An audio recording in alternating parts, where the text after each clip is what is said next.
Pendant plusieurs jours, M6 promettait un événement.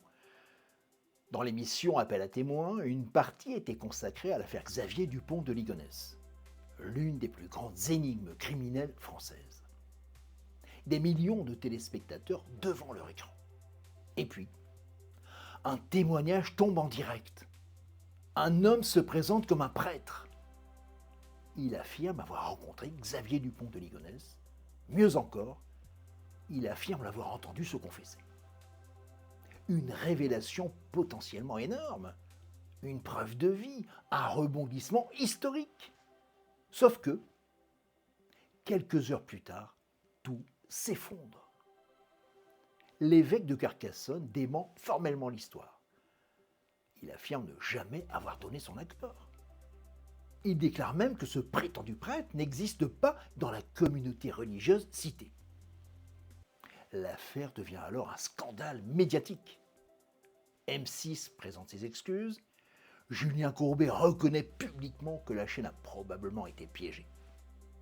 Et une question demeure.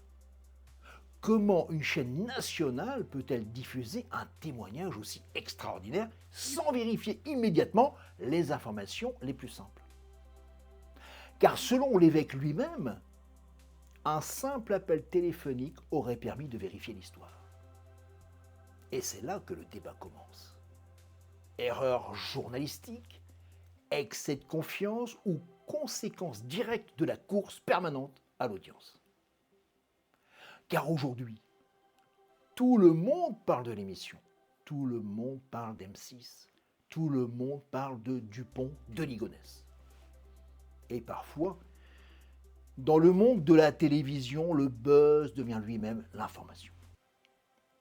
Une chose est certaine, 15 ans après sa disparition, Xavier Dupont de Ligonnès continue de provoquer des séismes, même lorsqu'il n'est pas là.